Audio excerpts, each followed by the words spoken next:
मुझसे किसी ने पूछा महादेव जी से कि तुम तो बड़ी ऊंचाइयों पर रहने वाले हो, नीचे कैसे आए? कैलाश पर रहने वाले, दंडकारण्य में, बोले इतने नीचे कैसे आए? तो भोले बाबा बहुत प्यारी बात कहते हैं कि जो आसक्ति के कारण नीचे उतर आवे उसे जीव कहते हैं, और जो किसी की भक्ति के कारण नीचे उतर आवे उसे ईश्वर कहते हैं। हम आसक्ति के कारण नीचे नहीं आए, हम तो भगवान की भक्ति के कारण नीचे आए हैं। वो परम ब्रह्म परमात्मा निर्गुण निराकार भी जब राम का अवतार लेता है तो भक्ति के कारण ही तो नीचे आता है, हा? नहीं उसे नीचे आने की, आप लोग कहोगे रावण का वध करने के लिए आए, रावण के वध करने को उन्हें अवतार लेने की जरूरत है? अरे नेक खोपड़ी को स्क्रू एक ढीलो कर दें, वहीं से क्या जरूरत है? लेकिन भक्तों को सुख देने के लिए उनकी लीलाएं हैं, जो भक्त हैं उनके साथ खेलना चाहते हैं, कूदना चाहते हैं, सुनना चाहते हैं, रमण करना चाहते हैं, इसलिए भगवान भक्ति के कारण नीचे आते हैं।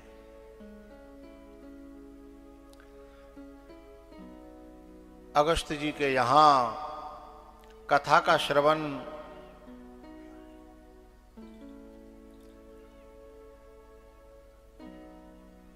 केवल महादेव जी कर रहे हैं, सती नहीं कर रही हैं।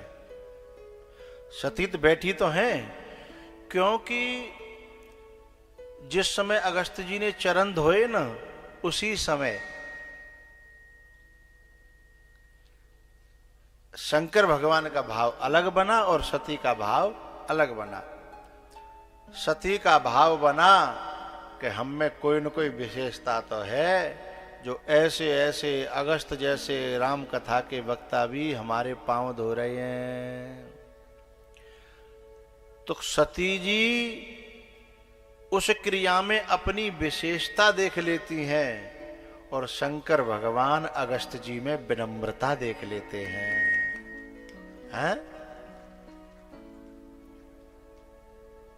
कोई मेरी नजरों से देखे तो समझे कि तुम मेरे क्या हो, कि तुम मेरे क्या हो। कोई मेरी नजरों से देखे तो समझे कि तुम मेरे क्या हो, कि तुम मेरे क्या हो। तुम ही मेरे मंदिर, तुम ही मेरी पूजा, तुम ही देवता हो, तुम ही देवता हो, तुम ही देवता हो, तुम ही देवता हो।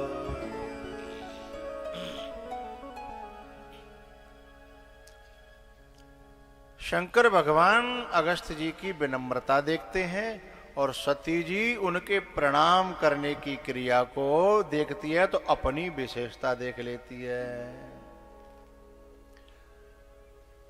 भाई कथा तभी तो समझ में आवेगी, पहले भीतर भर्यो भयो तो निकरे, और भीतर भरे वो कब निकरेगो? जब बोतल लुढ़क जाए। बोतल लुढ़क जाए और बोतल में कम से कम ढक्कन खुले पहले। अच्छा ढक्कन न खुले तो लुढ़कती रहे, तब नहीं फैलेगो। मैंने इतनी बोतल देखी है, लुढ़कत तो खूब है, पर वहां में भीतर भरे का वो निकत तो ना। लुढ़की को मतलब गुरु के चरणों में माथा टेकना, माथा झुकाना। जी बोतल कोई से आकार को तो है शरीर, है ना, ये यहां तो ऊपर चूड़ी है, नीचे है बोतल कोई आकार है, लेकिन ढक्कन बंद इतने कर्रे राखे हैं कि भीतर से कछु फैल नहीं जाए। और गुरु तो कहता है, एक बार एक फल बेचने वाली मालिन भगवान के द्वार पर, कन्हैया के द्वार पे गई, कोई फल ले लो, कोई फल ले लो, कोई फल ले लो। कभी कभी भूल जाती है, फल भरे हैं डलिया में, लेकिन भीतर भीतर जप चल रहा है, माधव माधव माधव। बीच बीच में बोलने लगती है, कोई माधव ले लो, कोई माधव ले लो। कोई याद दिलाता है कि क्या बेच रही है, सॉरी सॉरी, कोई फल ले लो, कोई फल ले लो, कोई फल ले लो। क्योंकि भीतर जो भरा है ना, वो कभी कभी तो अपने आप निकलता है ना। तो बेचते बेचते ठाकुर जी छोटे से हैं, दरवाजे पे बैठ गई, कोई फल ले लो। तो भगवान आए कि बेटा फल ले लो। भगवान बोले कैसे दिए हैं? बोले नाज से ले लो, गेहूं से ले लो, चावल से ले लो। बोले ठीक है, मैं अभी लाया। अंदर गए, छोटे से हाथ हैं और गेहूं में भरे हैं, और लाए तो लाते लाते लाते फैलते फैलते वहां में 2-4 रह गए।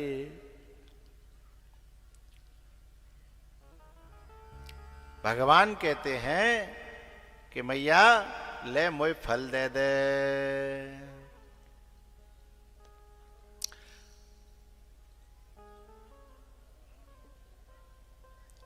वो माई कहती है कि लाला अपने पहले दाने मेरी डलिया में डाल दे। भगवान बोले पहले डलिया खाली कर दे।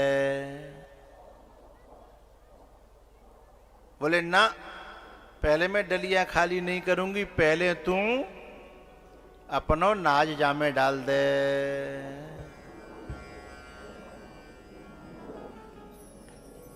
ये हाथों से जो भी भगवान देते हैं वो क्या है? हाथों से छोड़ो, भगवान तो अपने किसी भी अंग से जो प्रदान करें। कर परसा सुग्रीव शरीरा, तन भाग कुलिस गई शब पीरा।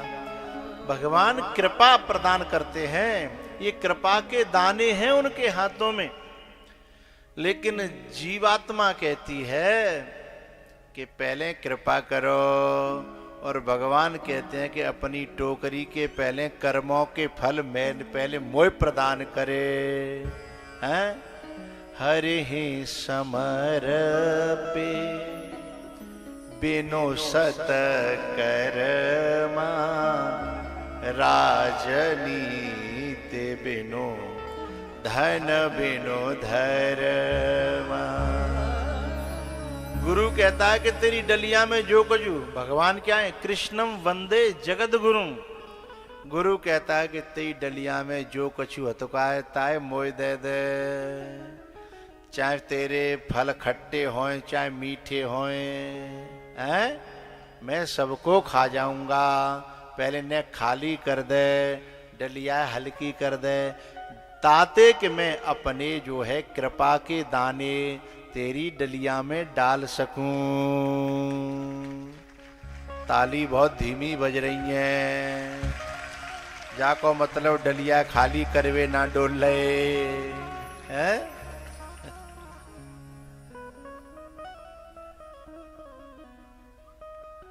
क्योंकि जीव को अपने फलों से बड़ा लगाव होता है। जैसे तैसे मैंने जो जोर होए, जैसे तैसे मैंने कमाए होए, मैं कैसे दे दूं? यानी कहां कहां से चुन चुन के लाई हूं मैं, हैं मेरी जिंदगी की कमाई है, मैं कैसे दे दूं? क्योंकि भगवान के हाथों में जो दाने लगे हैं ना, उन्हें वो तुच्छ समझ रही है, अपने कर्मों को फल। क्योंकि भगवान की कृपा के दाने छोटे लगते हैं और अपने फल बड़े लगते हैं। भगवान के हाथों में जो दाने हैं ना, वे नेक नेक से लग रहे हैं, और अपनी डलियां में भरे हुए हैं वे बड़ी तगड़े तगड़े लग रहे हैं। यही तो जीव की दृष्टि है। लेकिन भगवान कहते हैं कि हेरी माई, तू पहले मुझे अपने फल दे के तो देख। प्रजहाति यदा कामान सर्वान पार्थ मनोगतान आत्मन्येवात्मना तुष्टः स्थित प्रज्ञस्तदोच्यते। इन फलों का त्याग करेगी ना, इन कामनाओं का त्याग करेगी ना, फिर मैं तेरे अंदर जो है ऐसे फल दूंगा कि फिर तू दुनिया को फ्री बांटती फिरेगी और फिर भी तेरे अंदर कमी नहीं आएगी। ये जितने कथावाचक है ना संत महात्मा, वे दुनिया को दिन और रात वही फल तो बांट रहे हैं जो भगवान के हाथों से मिला है, लेकिन फिर भी कम नहीं हो रहा। तव कथामृतम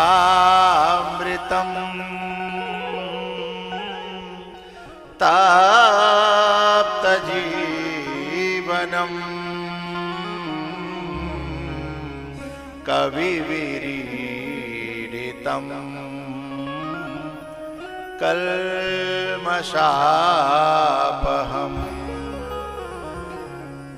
श्रवणमंगलम् श्रीमदाततम्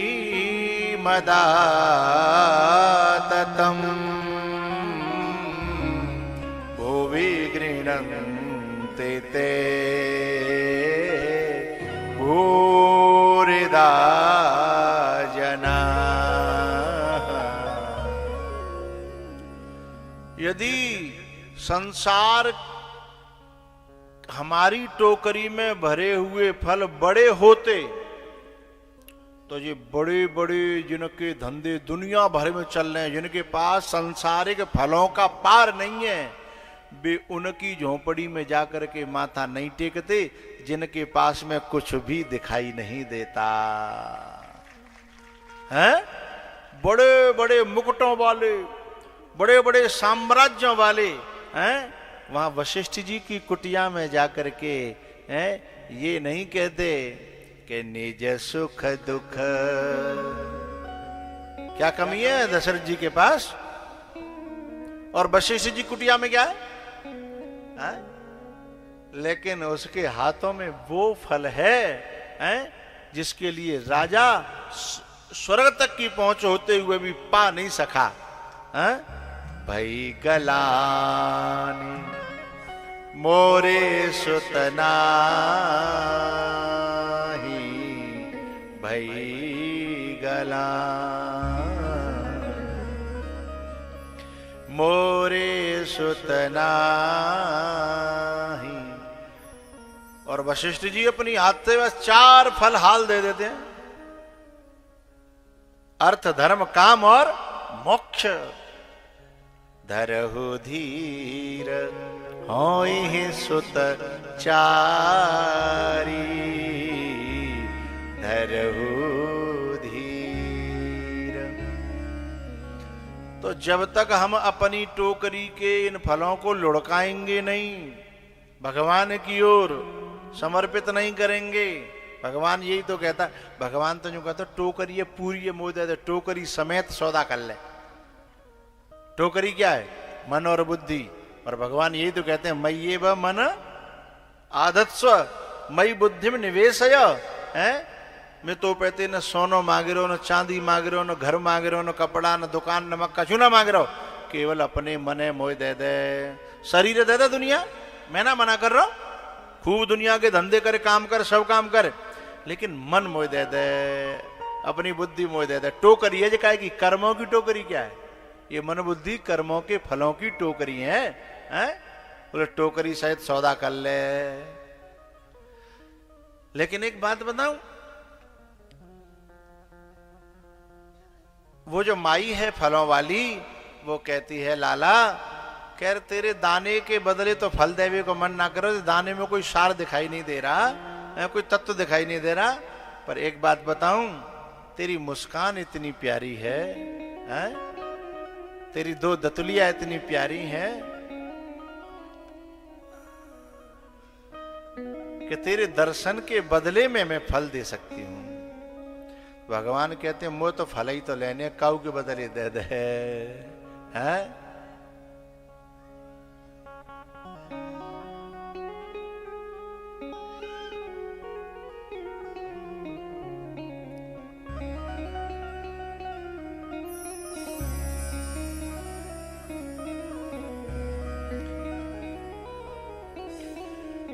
बोले जरूरी नहीं है कि तुम मेरे दानों के बदले में है, मेरी तो हर चीज अधरम मधुरम वदनम मधुरम मधुराधिपते रखिलम, मेरी किसी भी मधुरता में के बदले में तू टोकरी दे दे। तब वो माई कहती है मैं फल तो दे रही हूं लेकिन दाने के बदले नहीं, तेरी मुस्कान के बदले। हैं? तेरे नैन बड़े मतवारे लगते हैं प्यारे प्यारे, तेरी तिरछी सी चितवनिया पे, तेरी तिरछी सी चितवनिया पे बलिहार प्यारे जो, बलिहार प्यारे जो, बलिहार प्यारे जो, बलिहार राधे, ओ बलिहार प्यारे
चाल अजब मतवारी, लगती है प्यारी प्यारी।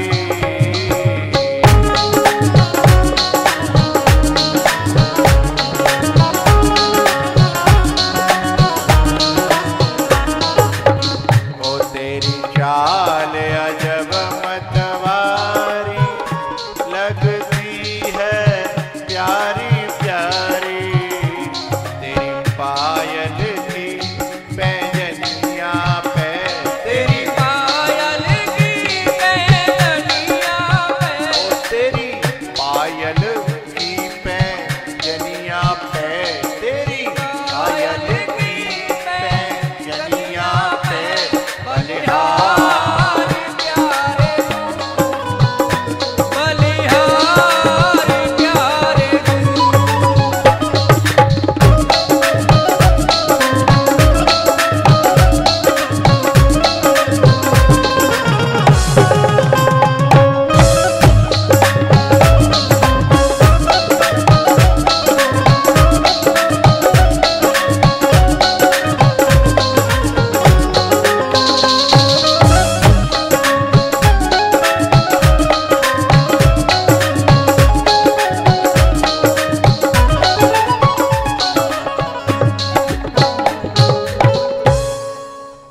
तेरी मंद मंद मुस्कनिया पे बलिहार प्यारे जो, ओ बलिहार प्यारे जो, ओ बलिहार प्यारे जो, ओ बलिहार प्यारे जो।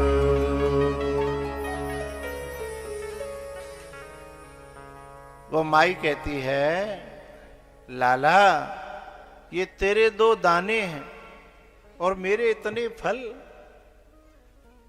तेरे इन 4 दानों में मैं इतने फल नहीं, पर हाँ तेरी जो है ना ये प्यारी झांकी, ये तेरा प्यारा दर्शन है ना, मैं इसके ऊपर बलिहार जा करके मैं अपने फल दे रही हूं। भगवान कहते हैं कि तू काऊ के बदले दे दे, दे तो दे, हैं?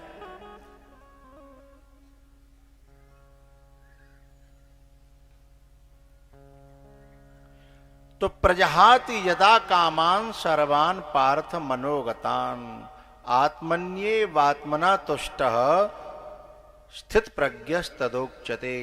यानी हमारी जो टोकरी लुढ़क जाए, हमारी जो बोतल लुढ़क जाए, तब तो भगवान डाले, तब तो गुरु डाले अपनो ज्ञान, अपनी ब्रह्म विद्या, अपनो स्वरूप ज्ञान, है तब तो डाले।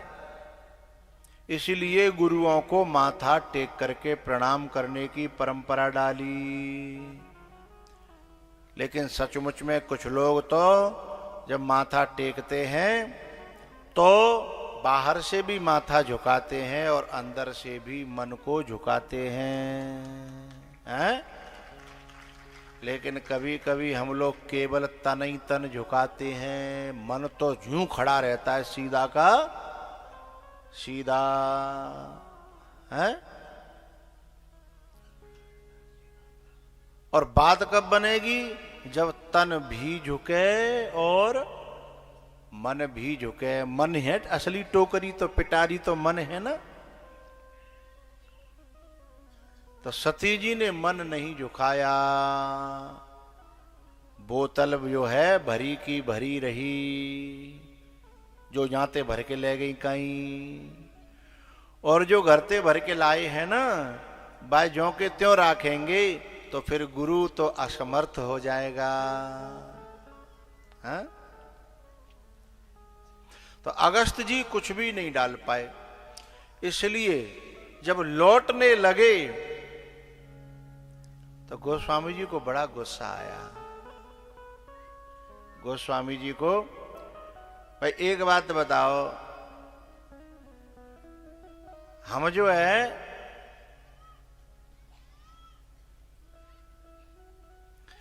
शब्द को मैं कैसे कहूं, उन्होंने जैसे कहा है उसको पिरोने के लिए मैं शब्द ढूंढ रहा हूं।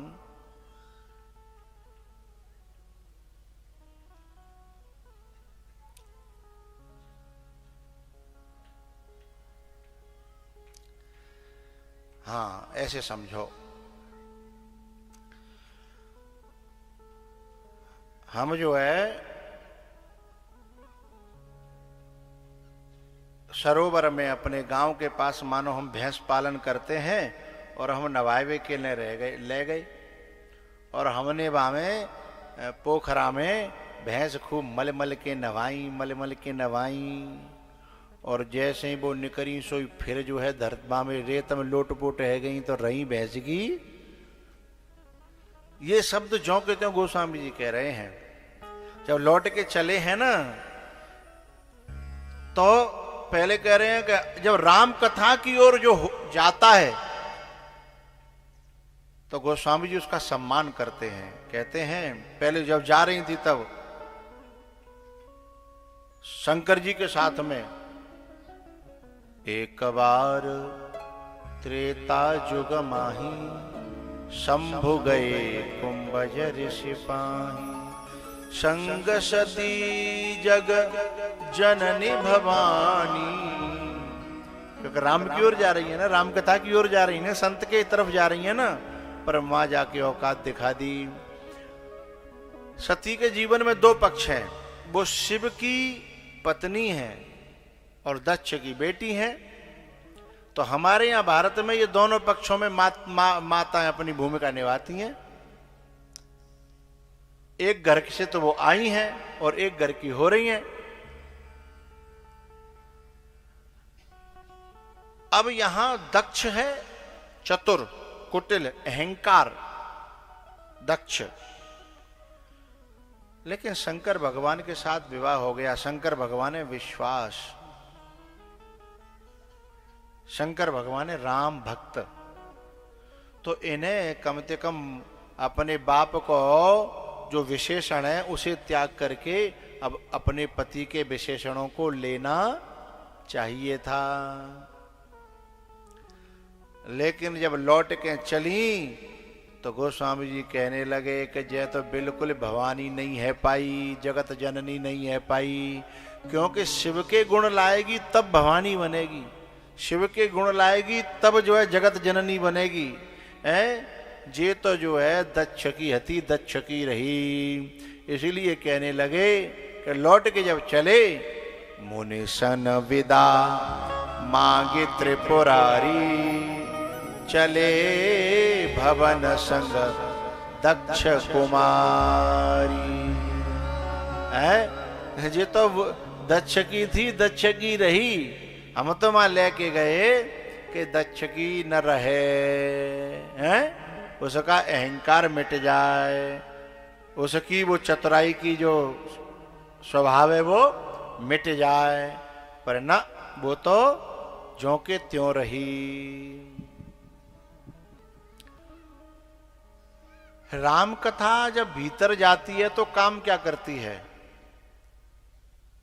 राम कथा एक उजाला है, एक प्रकाश है जो अंदर के अंधकार को नष्ट करता है, गांठों को खोल देता है, ग्रंथियों को सुलझा देता है। लेकिन कोई अंदर जान देगो तब तो है, कोई जान देगो तब तो। यदि हमने ऊपर से ढक्कन न खोलो तो भीतर एक भी बूंद जल की जाने वाली, प्रकाश की जाने वाली नहीं है। और एक ऊपर से और ज्यादा गड़बड़ है गई कि ज्ञान तो भीतर आया नहीं, पर ज्ञानियों की महफिल में आए से एक अहंकार और पाल लाए। बोले कहां गए? कि बोले कथा में। तो भीतर तो कुछ आया नहीं और ऊपर से एक और अहंकार पाल लाए। उल्टो है गो ना, पहले ही अहंकार बहुत था, एक और पाल लाए। तो सती जी को तो और ज्यादा अहंकार बढ़ गया। अब लौट के जब आए तो त्रेता युग था, दंडकारण्य से गुजर रहे थे, वहीं भगवान राम लीला कर रहे थे। सीता जी खो गई तो हे खग मृग हे मधुकर श्रेणी तुम देखी सीता मृगने।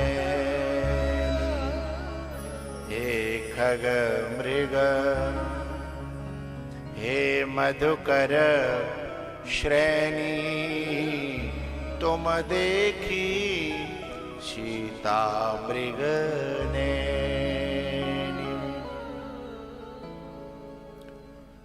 जैसे ही राम जी के दर्शन पाए तो महादेव जो है ना भाव से भर गए, प्रेम से भर गए, श्रद्धा से भर गए। आहा हा, मेरे भगवान लीला कर रहे हैं। क्योंकि जो कथा को श्रद्धा से सुन के आएगा वो राम को 1 मिनट में समझ लेगा और भाव से भर जाएगा, प्रेम से भर जाएगा, श्रद्धा से भर जाएगा। और जो राम कथा का अनादर करेगा, तिरस्कार करेगा, हैं, वह राम के भाव से नहीं भरेगा, वो संदेह से भर जाएगा, भ्रम से भर जाएगा, विपरीत भावना से भर जाएगा। अच्छा चलो यहाँ तक कोई बात ना है कि चलो कोई राम को न समझ पाए, विपरीत संशय से भर जाए। संशय करना कोई बुरी बात नहीं है, पर संशय के बाद का जो स्टेप है ना वो भी यदि सही दिशा में हो जाए तो भी बात बन जाए। भाई संशय तो हनुमान जी को भी हुआ, ऋषिमुख पर्वत पर रहते थे और राम लक्ष्मण जी दोनों सीता जी की खोज में जब ऋषिमुख पर्वत के पास पहुंचे तो सुग्रीव ने जैसे ही देखी तो संशय हुआ कि भाई कौन है। अब संशय होने के बाद में सती में और सुग्रीव में अंतर क्या हुआ?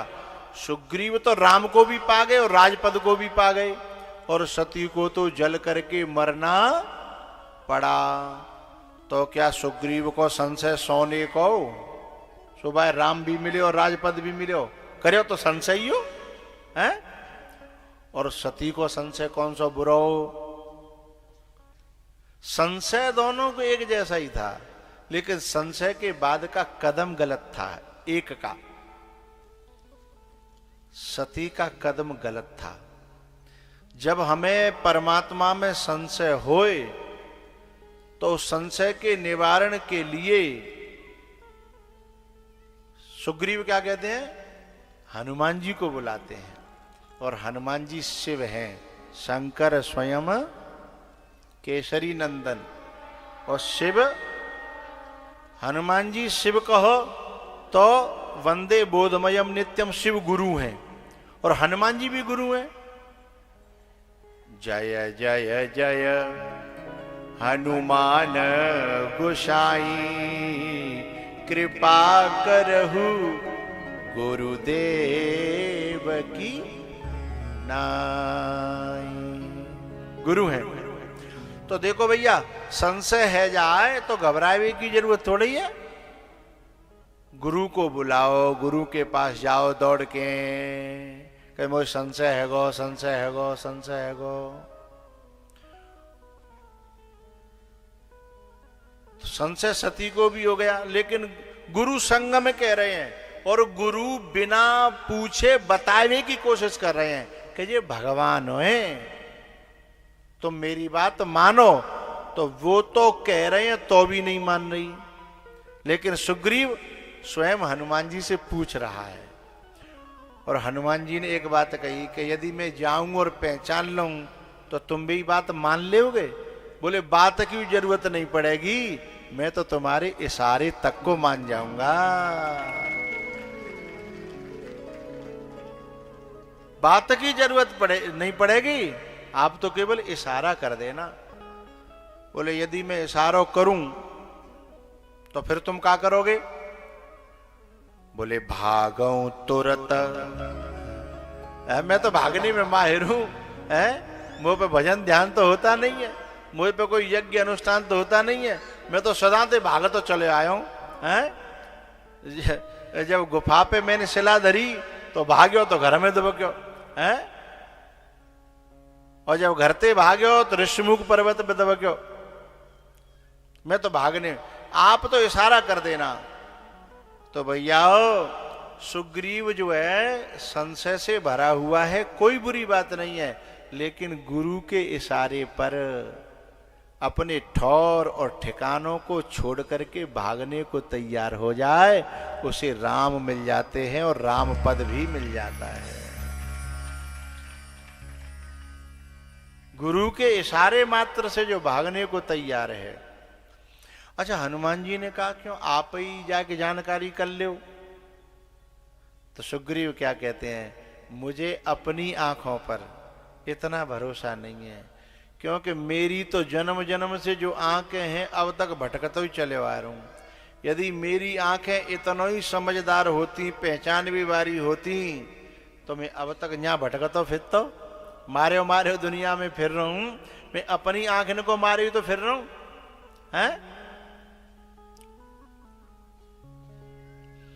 हमारी आंखें यही तो नहीं पहचान पाती कि कौन जगत है और कौन जगदीश है, और किसको त्यागना है और किसको ग्रहण करना है, कहां से भागना है और किधर भागना है, यही तो निर्णय नहीं कर पाती हमारी आंखें।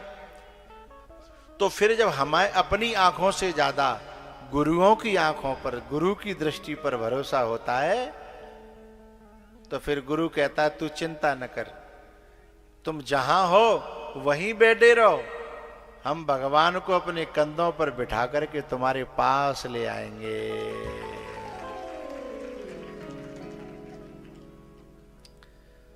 हनुमान जी ले गए हैं?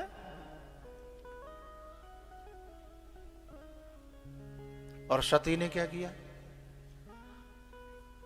सती ने पहली बात तो यह है कि भगवान से पूछी नहीं, सीधे कही ये कोई भगवान है? तुम जहां तहां मां तो झुकाते फिर रहे हो हैं, ये कोई भगवान है?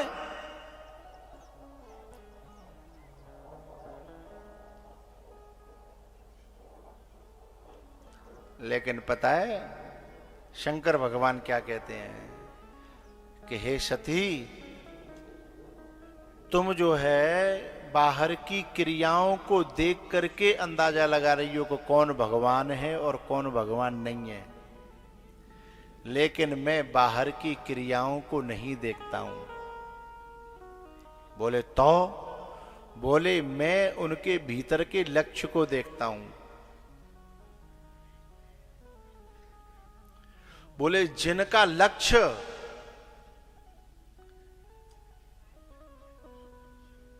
आनंद से भरा हुआ है, सुख से भरा हुआ है, और बाहर की लीलाओं में भी भले ही ऐसा कर रहे हैं, मैं उसको देखता हूं।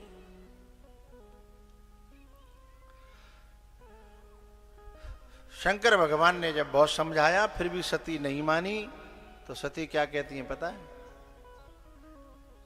नहीं, शंकर भगवान क्या कहते हैं, अच्छा जो बता तुम कैसे मानोगी?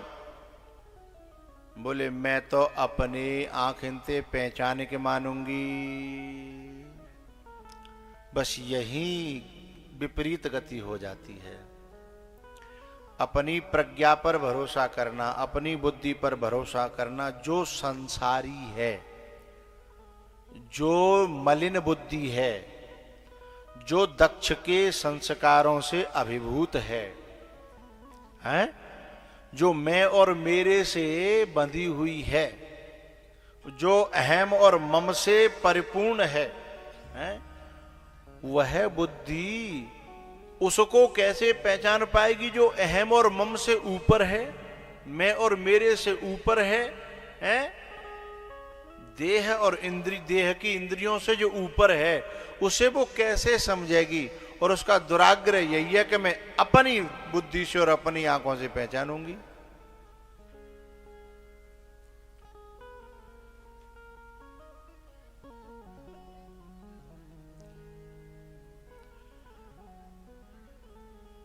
अच्छा, अपनी आंखों से पहचानने का ये जो दुराग्रह है, क्या सर्वथा बुरा है?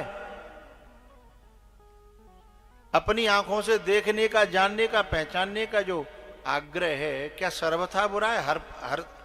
हर समय बुरा है? बोले ना।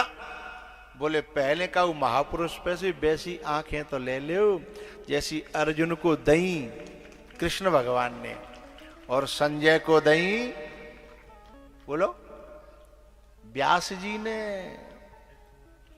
या तो हमें कहू संत पेते बे आंखें मिल गई हों, वो नजरिया मिल जाए, वो ज्ञान मिल जाए, वो दिव्य दृष्टि मिल जाए, तो जी आग्रह करो कि नहीं अच्छा अब तो हम अपनी आंखें से देखेंगे, तो कोई दिक्कत भी नहीं है। आंखें भी वही संसारी, आंखें भी वही मायावी,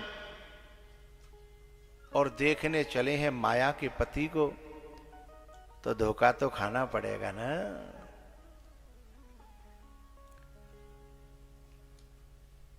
बोले मैं तो परीक्षा लूंगी।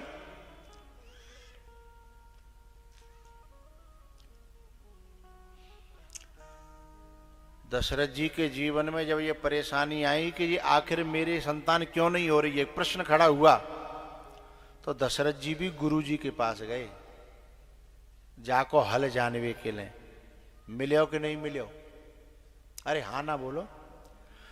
दशरथ और दशानन के जीवन में भी ये प्रश्न खड़ा हुआ कि जिसने मेरी बहन की नाक काटी का है वो पता नहीं जीव है कि ब्रह्म है। तो जब प्रश्न को समाधान करने के लिए जैसे दशरथ जी गुरु जी के पास में गए, ऐसे ही रावण भी शंकर भगवान के पास चला जाता तो लंका बची रहती, रावणु बचो रहतो, आज रावण जिंदो होतो। लेकिन वे लोग बोले इतना जितना गुरु जानता है उतना तो हम जो है बहुत पहले जानते हैं। भोले बाबा की तो 5 सिर हैं, रावण कहता है मेरी तो, भोले बाबा पंचमुखी हैं और रावण हाँ 10 मुखी है साहब। और जब रावण जब अपने को तोलता है तो भोले बाबा पे क्या दरियो है?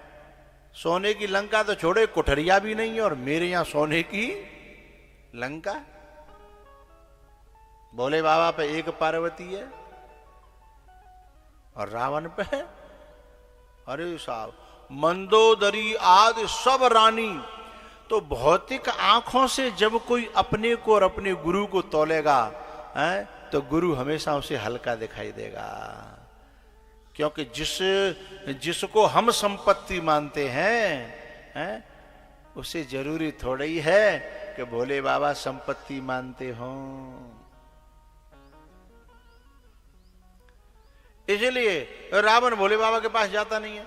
अरे बोले भोले बाबा पहचान भी कोशिश करेंगे तो उनकी कितनी दूर की आंख है, उनके तो 5 मुख हैं, तो कितनी आंख है भाई 10।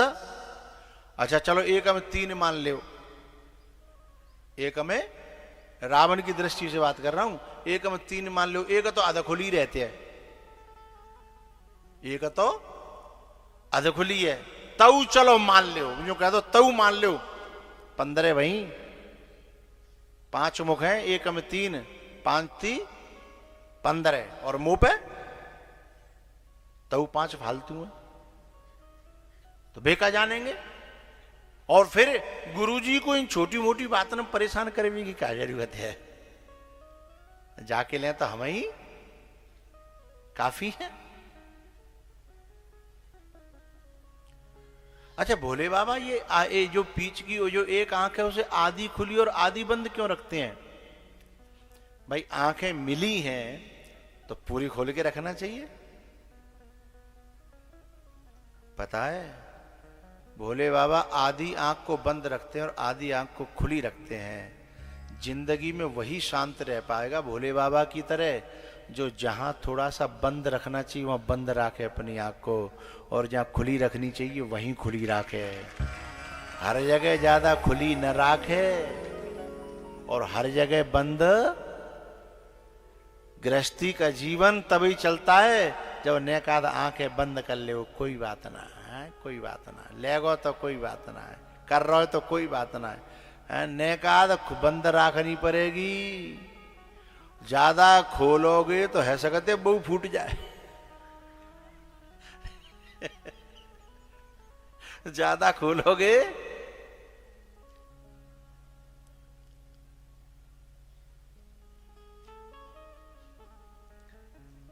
इसलिए अधखुली है।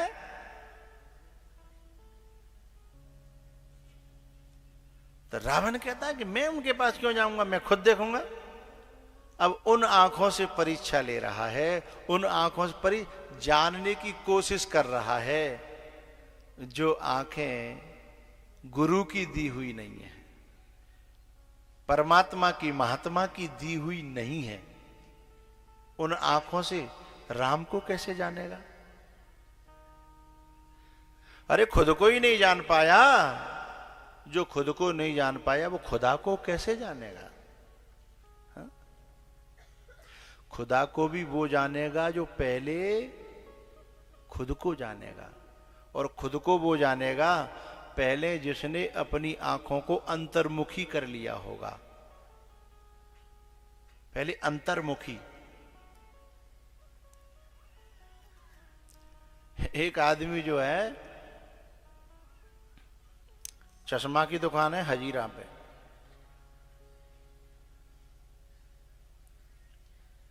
दुकान पे लिखी चश्मे से पढ़ाया जाता है।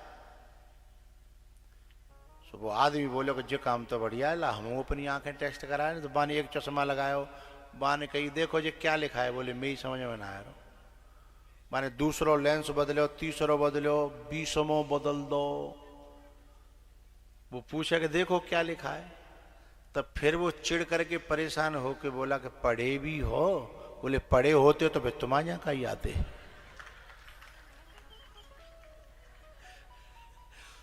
तो बाहर के अक्षर की भी पहचान तब होगी जब पहले अक्षर का ज्ञान भीतर होगा, है? पहले अंतर्मुखी ज्ञान तो हो। जिन अक्षरों का बाहर लिखे हुए अक्षर तब पहचान में आएंगे जब पहले उन अक्षरों के इस आकृति को ये कहते हैं, इसका पहले भीतर तो ज्ञान हो। तब चश्मा वायने की इतनी देर से परेशान कर रहे हो, पहले ही बता देते कि पढ़े नहीं हो। बोले तुमने ऊपर लिख रहा कि यहाँ चश्मे से पढ़वाया जाता तो हम समझ गए वो काम। हा?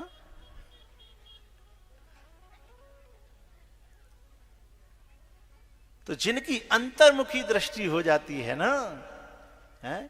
वही बाहर आए हुए परमात्मा को समझ पाएंगे।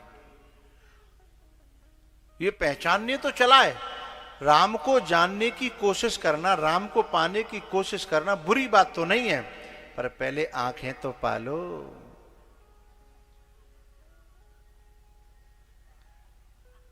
और आंखें कहां मिलती हैं? बोले राम कथा में। आंखें उघरहे बिमल विलोचन ही के, उघरहे विमल, उघरहे विमल विलोचन ही के,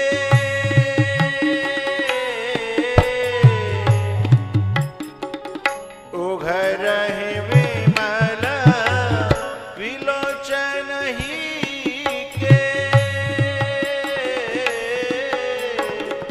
मिटहि दोष दुख भाव रजनी के।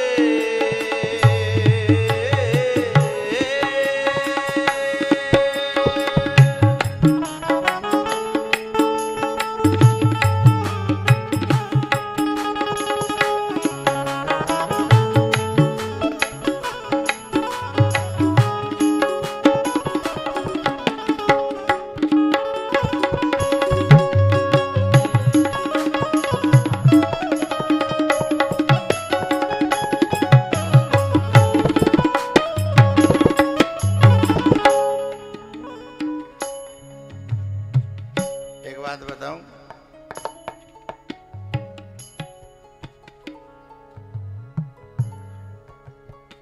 शाम को जब हम लोग सोते हैं ना, तो सब अपने अपने मोबाइल को रख के और ऐसा ध्यान करके सोता कि मैं यहाँ धर रहा हूं। हाँ ना तो बोलो भाई। जब धरते हैं खूब ध्यान से ऐसा रख के सोच के सोते कि यहाँ धर रहे हैं, लेकिन जब आंखें खुलती हैं तो भी हाथ घुमाते घुमाते घुमाते फिर भी नहीं मिल रहा। क्यों नहीं मिल रहा? दो कारण से। एक तो आंख बंद करके ढूंढते हैं जो, जब आंख खोलेंगे जब पहले मोबाइल मिल जाए है। और दूसरा कभी कभी कोई कोई आंख खोल के भी देखता है तो अंधेरा है, मोबाइल दिखता नहीं है। अच्छा, फिर जब मोबाइल बहुत देर देखते रहते हैं जब नहीं मिलता तो दिमाग में एक बात जाती है, हो सकता है शायद बेड पे ते नीचे गिर पड़े हो। अब गिर पड़े हो तो ठाड़ो होनो पड़ेगो, बटन दबानी पड़ेगी, लाइट जरानी। अब जब ठाड़े भये और बटन जराई तो सचमुच सिराने के कोने पे ऊपर ही धरे, ऊपर मिल नहीं रहे हो, मोबाइल ऊपर ही था है? लेकिन दिखे तब जब प्रकाश होए, आंख खुले तो बड़ी प्यारी बात कह रहे हैं। यहाँ दो बातें कही हैं, दोनों काम एक साथ होता है। गुरु के वचन रज प्राप्त करने के बाद दोनों काम एक साथ होते हैं, अंधकार भी मिटता है और पलक भी उभरते हैं। चौपाई कह रही है, उघर रहे विमल विलोचन ही के, मिटहि दोष दुख भव रजनी के। रजनी अंधकार, ये अंधकार मिटता एक साथ और आंखें खुलती हैं। दोनों के बिना, दोनों में एक ही बने हो रहे हो तो मोबाइल मिलेगा? अरे हाँ ना तो बोलो करो, नहीं मिलेगा। आंखें न खुले भले ही कोई बल्ब जलाए दे, नहीं मिलेगा। अथवा आंखें खुल जाएं और घपा घप अंधेरा होए, मिल जाएगा? नहीं मिलेगा। ये दोनों एक साथ हटें तो फिर क्या होगा? जो अपने ही बेड पे था, अपनी कनपटी पे नेक पीछे घुसा रखो, मैं हाथ तो जाए नहीं रहे हो, नेक पीछे घुसा रखो है। जो अपने ही पास था, अपने ही रखा था, वही अपना आपा है? कोई बाहर से आया हुआ नहीं। सूझहि राम चरित मने मानिक, सूझहि राम, सूझहि राम चरित मनि। मणि माने भक्ति, राम भगत मनि है, और मानिक माने भक्ति के साधन जो भीतर ही थे अपने अंदर। मणि यानी भक्ति और भक्ति के साधन वे सब प्रकट हो गए, दिखने लग गए थे तो वहीं पहले भी गोपत प्रगट जह जो जह खानिक।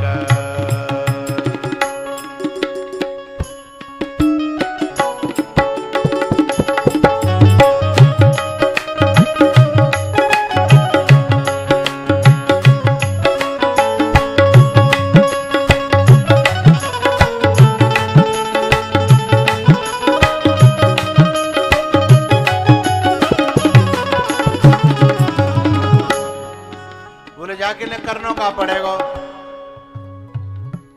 श्री गुरु पद नख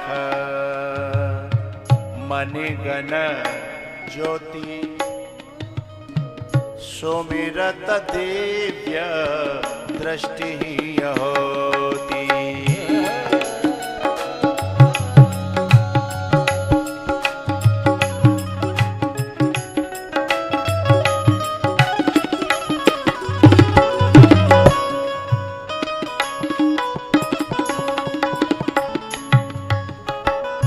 वंदं गुरु पद पदुम परागा,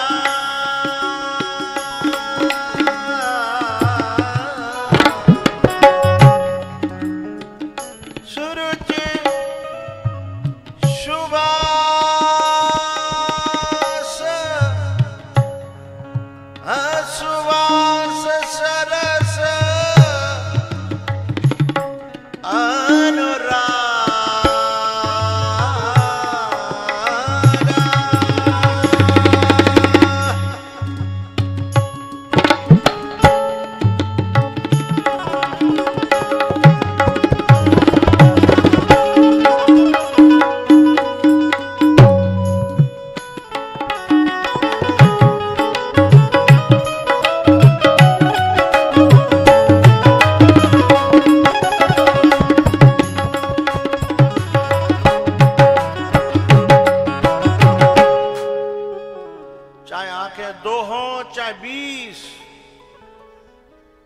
काम नहीं आएंगी,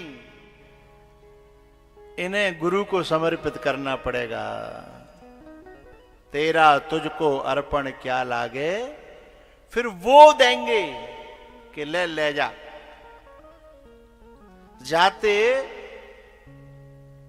तेरे ही अंदर छुपी भई, भीतर गुप्त प्रगट जह जो जेहि खानिक, राम भगति मन। जो भीतर है ना, है वो जाते मिलेंगे, बाहर कहीं जाना ही नहीं है। लेकिन जिन्हें बहिर्मुखी अपनी इंद्रियों पर बहुत भरोसा है, वे रावण बना देंगी, वो विश्वास रावण बना देगा। और जिन्हें अपने से ज्यादा गुरु की आंखों पर, दृष्टि पर भरोसा है, वो सुग्रीव बना देगी।